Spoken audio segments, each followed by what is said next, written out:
ಸರ್ಕಾರ 1 ವರ್ಷ ಪೂರೈಸಿದ ಬಗ್ಗೆ ನಮ್ಮ ಶಾಸಕರ ಪ್ರಯತ್ನ ಮತ್ತು ಅನುದಾನ ಅಭಿವೃದ್ಧಿ ಕುರಿತು ನಾನು ಪತ್ರಿಕೆಗೆ ಹೇಳಿಕೆ ನೀಡಿದ್ದು 1 ವರ್ಷ ಈ ಸರ್ಕಾರ ಅಧಿಕಾರದಲ್ಲಿದ್ದು ತಮ್ಮ ಅನಿಸಿಕೆಯನ್ನು ಶಿರಸಿ ಸಿದ್ದಾಪುರ ಕ್ಷೇತ್ರದ ಶಾಸಕರಿಗೆ ಕೇಳಿದ್ದು ಇದಕ್ಕೆ ಅವರು ತಮ್ಮ ಕೆಲವು ಅನುಭವ ವಿಚಾರ ಪ್ರಯತ್ನಗಳನ್ನು ಅಂದೇ ಪತ್ರಿಕೆಯಲ್ಲಿ ಉತ್ತರವನ್ನು ನೀಡಿದ್ದಾರೆ.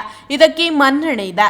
ಆದರೆ ಶಾಸಕರು ನನಗೆ ನೀಡಬೇಕಾದ ನೇರ ಉತ್ತರಕ್ಕೆ ಶಾಸಕರ ಹೊರತು ಅವರ ಅಕ್ಕಪಕ್ಕದಲ್ಲಿ ಅವರ ಸೇವೆ ಮಾಡಿಕೊಂಡಿರುವವರು ಪತ್ರಿಕೆಯ ಮುಖಾಂತರ ಹೇಳಿಕೆ ನೀಡಿದ್ದು ನನಗೆ ಅದರಲ್ಲೂ ನೈತಿಕತೆಯ ಕುರಿತು ಹಾಗೂ ನೇರವಾಗಿ ಚರ್ಚೆಗೆ ಆಹ್ವಾನ ಕೊಟ್ಟಿದ್ದು ಹಾಸ್ಯಾಸ್ಪದವಾಗಿರುತ್ತದೆ. ಮೊನ್ನೆ ದಿನ ನಾನು ಈ ಸರ್ಕಾರ 1 ವರ್ಷದ ಅವಧಿ ಪೂರ್ತಿಯಾಗಿದೆ ಅನ್ನೋದ್ರ ಬಗ್ಗೆ ಪತ್ರಿಕಾಗೋಷ್ಠಿಯನ್ನು ಕರೆದು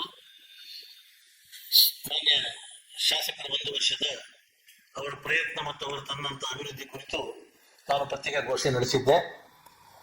ಆದರೆ ಸಾರ್ವಜನಿಕವಾಗಿ ಶಾಸಕರು ಅದಕ್ಕೆ ಉತ್ತರವನ್ನು ಕೊಡಬೇಕಂತೇಳಿ ಬಹುಶಃ ಮಾರನೇ ದಿನ ಒಂದು ಪತ್ರಿಕೆಯಲ್ಲಿ ಬಹುಶಃ ಅವರು ಕೆಲವು ಅದಕ್ಕೆ ಸಂಬಂಧಿಸಿದ ಉತ್ತರ ಮತ್ತು ತಮ್ಮ ಅನುಭವಗಳನ್ನು ವಿಚಾರಗಳನ್ನು ಅಭಿಪ್ರಾಯಗಳನ್ನು ಕೂಡ ಮಾರನೇ ದಿನ ಪತ್ರಿಕೆಯಲ್ಲಿ ಕೂಡ ಉತ್ತರ ಕೊಟ್ಟಿದ್ದನ್ನು ಕೂಡ ನೋಡಿದ್ದೇನೆ. ನಾನು ಇವತ್ತೇ ಹೇಳತಕ್ಕಂಥ ಇವತ್ತಿನ ವಿಚಾರ ಏನು ಕೇಳಿದ್ರೆ, ಮಾನ್ಯ ಭೀಮಣ್ಣವರು ಚುನಾವಣೆ ಸ್ಪರ್ಧೆಯಲ್ಲಿದ್ದರು, ನಾನು ಸ್ಪರ್ಧೆಯಲ್ಲಿದ್ದೆ, ಹಿತೇಂದ್ರ ನಾಯಕ ಚುನಾವಣೆಯಲ್ಲಿ ಕಾಗೇರಿಯವರು, ಹಿಂಗೆಲ್ಲ ನಾವು ಸ್ಪರ್ಧೆಯಲ್ಲಿ ಇರ್ತಕ್ಕಂಥವ್ರು ಮತ್ತು ನಾವು ಒಂದು ಪ್ರಾದೇಶಿಕ ಪಕ್ಷ ರಾಷ್ಟ್ರೀಯ ಪಕ್ಷ ಹೀಗೆ ನಾವು ಅಭ್ಯರ್ಥಿಗಳಾದವರು.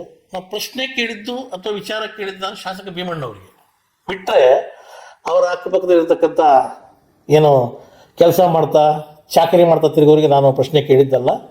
ಅದು ಏನು ಉತ್ತರ ನಂಗಿದ್ರು ಇವತ್ತು ಕೊಡಬೇಕಾದಂಥ ಮಾನ್ಯ ಶಾಸಕ ನಂಗೆ ಉತ್ತರ ಕೊಡಬೇಕು. ಅದನ್ನು ಹೊರತಾಗಿ ಇನ್ನೊಬ್ಬರ ಮುಖಾಂತರ ಉತ್ತರ ಕೊಡೋದು ಇದು ಸಮಂಜಸವಲ್ಲ. ಮತ್ತು ಇವತ್ತು ಪತ್ರಿಕಾಗೋಷ್ಠಿಯಲ್ಲಿ ಮತ್ತು ನಿಮ್ಮ ಮಾಧ್ಯಮದಲ್ಲಿ ಇದು ಇದರಲ್ಲಿ ಟಿ ವಿ ಇದರಲ್ಲಿ ಕೊಟ್ಟಿದ್ದಂಥ ಕೂಡ ನಾನು ನೋಡಿದ್ದೇನೆ. ಬಹುಶಃ ಯಾವುದೋ ಒಂದು ಚಾನಲಲ್ಲಿ ನಾನು ನೋಡಿದ್ದೇನೆ. ನೈತಿಕತೆ ಬಗ್ಗೆ ಕೂಡ ಮಾತಾಡಿದ್ದಾರೆ. ಯಾರೋ ಅವ್ರ ಹೆಸರು ಏನು ಪ್ರಸನ್ನ ಶೆಟ್ಟಿ ಅಂತೇಳಿ ನೈತಿಕತೆ ಕುರಿತಾಗಿ ಮಾತಾಡಿದ್ದಾರೆ. ಅವರು ಏನಾದರೂ ಅವರ ವೈಯಕ್ತಿಕ ನೈತಿಕತೆ ಅಥವಾ ನನ್ನ ವೈಯಕ್ತಿಕವಾದಂಥ ನೈತಿಕತೆ ಕುರಿತು ಅವರು ಮಾತಾಡಲಿಕ್ಕೆ ಬರೆದಿದ್ರೆ ನಾನು ಯಾವತ್ತೂ ಸಿದ್ಧನಾಗಿದ್ದೇನೆ. ರಾಜಕೀಯವಾಗಿ ಅವ್ರ ಥರ ನಾನು ಮಾತಾಡೋ ಅವಶ್ಯಕತೆ ನನಗಿಲ್ಲ. ಯಾಕಂದರೆ ನಾನು ಕೇಳಿದ್ದು, ನಾನು ಸ್ಪರ್ಧೆ ಮಾಡಿದ್ದು ಯಾರ ಜೊತೆಗೆ, ನಾನು ಪ್ರಶ್ನೆ ಕೇಳಿದ್ದು ಯಾರಿಗೆ, ಅನುಭವ ವಿಚಾರಗಳಿಗೆ ಕೇಳಿದ್ದು ಅವ್ರ ಅದಕ್ಕೆ ಉತ್ತರ ಕೊಡಲಿ. ಇವರ ನೈತಿಕತೆ ಬೇಕಾದರೆ ಅವ್ರು ಯಾವತ್ತೂ ಬೇಕಾದ್ರೆ ಕೇಳಲಿಕ್ಕಿಲ್ಲ. ನನ್ನ ಪ್ರಶ್ನೆಗೆ ನನ್ನ ವಿಚಾರ ಶಿರಸಿ ಸಿದ್ದಾಪುರ ತಾಲೂಕಿನ ಅಭಿವೃದ್ಧಿಯ ಕುರಿತು ಆಗಿದ್ದರಿಂದ ಅದಕ್ಕೆ ಶಾಸಕರೇ ಸ್ಪಂದಿಸಬೇಕೇ ಹೊರತು ಉತ್ತರ ಕೊಡುವವರು ಅವಕಾಶವಾದಿಗಳಲ್ಲ. ಈ ಅವಕಾಶವಾದಿಗಳ ಕುರಿತು ಅವರ ವೈಯಕ್ತಿಕ ಮತ್ತು ನನ್ನ ವೈಯಕ್ತಿಕ ಕುರಿತು ಏನಾದರೂ ನೈತಿಕತೆಯ ಕುರಿತು ಇವರು ಬೇಕಾದರೆ ಚರ್ಚೆಗೆ ಬರಲಿ. ಆದರೆ ಶಾಸಕರಿಗೆ ಒಂದು ಕಿವಿ ಮಾತು, ನಿಮ್ಮ ಅಕ್ಕಪಕ್ಕದಲ್ಲಿರುವಂತಹ ಕೆಲವರು ನಿಮಗೆ ಅಧಿಕಾರ ಇದ್ದಿದ್ದಕ್ಕೆ ನಿಮ್ಮನ್ನು ಹೊಗಳಿ ಹೊನ್ನಶೂಲಕ್ಕೆ ಏರಿಸುವ ಎಂಬುದು ನಿಮ್ಮ ಗಮನಕ್ಕೆ ಬರಲಿ. ಈ ಸರ್ಕಾರದಲ್ಲಿ ಅಧಿಕಾರಿಗಳಿಂದ ನಡೆಯತಕ್ಕಂತಹ ಯಾವುದೇ ಕೆಲಸ ಕಾರ್ಯಗಳಿರಲಿ ತಾವೇ ಅದನ್ನು ನಿರ್ವಹಿಸಿ. ಇಲ್ಲವಾದಲ್ಲಿ ಮುಂದೆ ಇಂಥವರಿಂದ ನಡೆಯತಕ್ಕಂತಹ ಗಂಡಾಂತರಗಳಿಗೆ ನೀವು ಜವಾಬ್ದಾರಿಯಾಗುವ ಕಾಲ ಬಂದಿದ್ದು. ಈ ಮಾತನ್ನು ಒಬ್ಬ ಆತ್ಮೀಯನಾಗಿ ಹೇಳುತ್ತೇನೆ. ನಮ್ಮಿಬ್ಬರ ಪಕ್ಷ ಯಾವುದೇ ಇರಲಿ, ನಮ್ಮಿಬ್ಬರ ರಾಜಕೀಯ ವಿಚಾರ ಬೇರೆಯದೇ ಇರಲಿ, ಆದರೆ ಹಿತಶತ್ರುಗಳ ಬಗ್ಗೆ ಗಮನವಿರಲಿ. ಯಾವುದೇ ಚರ್ಚೆಗೆ ನಾನು ರಾಜಕೀಯವಾಗಿ ಯಾರು ಕರೆದರೂ ಕೂಡ ಯಾವತ್ತೂ ಸಿದ್ಧನಿದ್ದೇನೆ. ಸಮಯ ಮತ್ತು ದಿನಾಂಕವನ್ನು ನಿಗದಿಪಡಿಸಲು ಮುಕ್ತ ಅವಕಾಶವಿದೆ ಎಂದು ಜೆಡಿಎಸ್ ಮುಖಂಡ ಉಪೇಂದ್ರ ಪೈ ಹೇಳಿದರು. ಇನ್ನು ಉಳಿದ ಚರ್ಚೆಗೆ, ರಾಜಕೀಯವಾಗಿ ಚರ್ಚೆಗೆ ಯಾರು ಕರೆದರೂ ಕೂಡ ಸಂಬಂಧಿಸುವಾಗಿ ನಾನು ವ್ಯಕ್ತಿಗಳು ಬಂದರೆ ಅವ್ರ ಜೊತೆ ನಾನು ಚರ್ಚೆಗೆ ಸಿದ್ಧನಿದ್ದೇನೆ. ಹಾಗಾಗಿ ಈ ಚಾಕರಿ ಮಾಡೋರ ಬಗ್ಗೆ ಬಹುಶಃ ಶಾಸಕರು ಮುಂದಿನ ದಿನಗಳು ಸ್ವಲ್ಪ ಗಮನ ವಹಿಸಬೇಕು. ಯಾಕಂದರೆ ನಾವು ಯಾರೇ ಏನೋ ಪ್ರಶ್ನೆ ವಿಚಾರಗಳು ಕೇಳೋದು ನಾವು ಶಾಸಕರಿಗೆ ಆಗ್ತದೆ, ಉಳಿದರಿಗೆ ಕೇಳೋದಿಲ್ಲ. ಇವರು ಅಕ್ಕಪಕ್ಕದಲ್ಲಿರ್ತಕ್ಕಂಥವರೇ ಮುಂದೊಂದು ದಿನ ಇವರಿಗೆ ಈ ರೀತಿಯ ಹೇಳಿಕೆಗಳ ಮುಖಾಂತರ ಮಾರಕ ಆಗ್ಬೋದು, ಇವರಿಗೆ ಅದರಿಂದ ಶಾಸಕರಿಗೆ ಅದರಿಂದ ತೊಂದರೆ ಆಗ್ಬೋದು. ಹಾಗಾಗಿ ಸ್ವಲ್ಪ ಅವರನ್ನು ಅವರು ಹದ್ದುಬಸ್ತಿನಲ್ಲಿ ಇಡೋದು ಭಾಳ ಒಳ್ಳೆಯದಂತೇಳಿ ನಾನು ಒಂದು ಕಿವಿ ಮಾತು ಹೇಳ್ತೇನೆ. ಅದನ್ನು ಅವರು ಸ್ವೀಕಾರ ಮಾಡ್ಬೋದು, ಬಿಡ್ಬೋದು ಅನ್ನೋದನ್ನು ನಾನು ಈ ಮುಖಾಂತರ ನಾನು ಹೇಳಿಕ್ಕೆ ಬಯಸ್ತೇನೆ.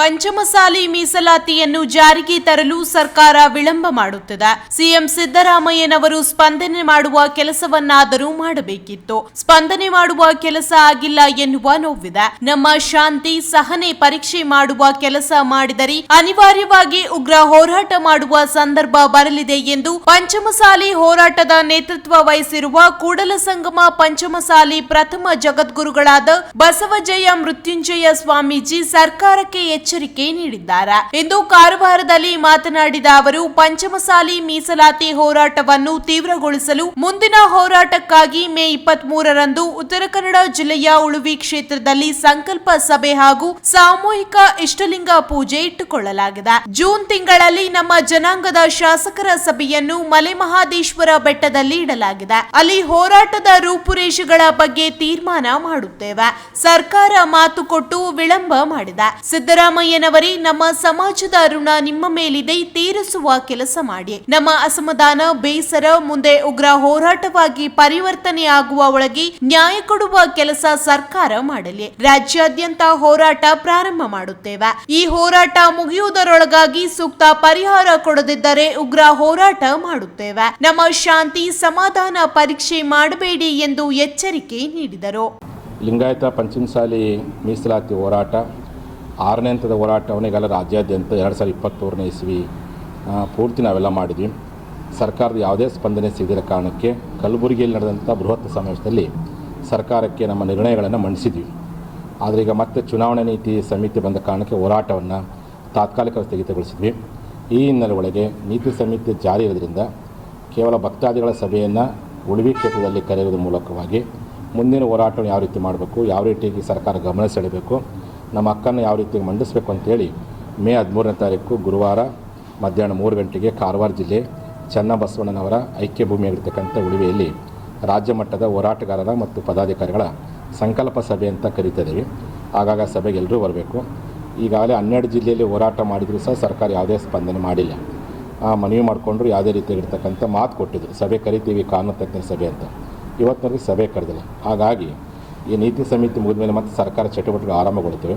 ಆದಷ್ಟು ಬೇಗ ಮುಖ್ಯಮಂತ್ರಿಗಳು ತಾವೇ ಕೊಟ್ಟ ಮಾತಿನಂತೆ ಕಾನೂನು ತಜ್ಞರ ಸಭೆಯನ್ನು ಕರೆದು ಈ ಹೋರಾಟಕ್ಕೆ ಬಗ್ಗೆ ನೀವು ಸುದೀರ್ಘವಾಗಿರ್ತ ಚರ್ಚೆಯನ್ನು ಮಾಡಬೇಕು, ನಿರ್ಲಕ್ಷ್ಯ ಮಾಡುವಂಥ ಪ್ರಯತ್ನ ಮಾಡಬಾರ್ದು. ಈಗಾಗಲೇ ಸಮಾಜದಲ್ಲಿ ಆ ನೋವಿದೆ, ಅಸಮಾಧಾನ ಇದೆ, ಬೇಸರ ಇದೆ. ಏನಪ್ಪ ಇಷ್ಟೆಲ್ಲ ಮಾಡಿದ್ರು ಒಂದು ಸ್ಪಂದನೆ ಮಾಡಲಿಲ್ಲ ಅಂತೇಳಿ. ಹಾಗಾಗಿ ಅಸಮಾಧಾನ ಮತ್ತು ಇರ್ತಕ್ಕಂಥ ಬೇಸರ ಮುಂದೆ ಉಗ್ರ ಹೋರಾಟವಾಗಿ ಪರಿವರ್ತನೆ ಆಗೋದ್ರೊಳಗಾಗಿಯೇ ನಮಗೆ ನ್ಯಾಯ ಕೊಡುವಂಥ ಕೆಲಸ ಮಾನ್ಯ ಮುಖ್ಯಮಂತ್ರಿ ಮಾಡಬೇಕು ಅಂತೇಳಿ ಈ ಮೂಲಕ ನಾನು ಒತ್ತಾಯವನ್ನು ಮಂಡಿಸ್ತೀನಿ.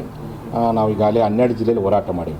ಈಗ ಕಾರವಾರ ಜಿಲ್ಲೆ ಉಳುವಿಯಿಂದ ಮತ್ತೆ ಹೋರಾಟ ರೂಪರೇಷೆ ತಯಾರು ಮಾಡ್ಕೊಂಡು ಮತ್ತೆ ರಾಜ್ಯಾದ್ಯಂತ ಹೋರಾಟನ ಶುರು ಮಾಡ್ತೀವಿ. ಇನ್ನು 18 ಜಿಲ್ಲೆಯಲ್ಲಿ ಹೋರಾಟ ಮಾಡಿ ಮುಗಿಯೋದ್ರೊಳಗಾಗೇ ಸೂಕ್ತವಾಗಿರ್ತಕ್ಕಂಥ ಸ್ಪಂದನೆ ಸಹಕಾರ ಕೊಡದೆ ಹೋದರೆ ಅನಿವಾರ್ಯವಾಗಿ ಉಗ್ರ ಹೋರಾಟವನ್ನು ಮಾಡುವುದು ಪ್ರಯತ್ನ ಮಾಡ್ತೀವಿ. ಆ ಮೂಲಕ ಹೋರಾಟವನ್ನು ತೀವ್ರಗೊಳಿಸೋ ಪ್ರಯತ್ನಕ್ಕೆ ನಾವೆಲ್ಲ ಕಾರಣೀಭೂತರಾಗ್ತೀವಿ.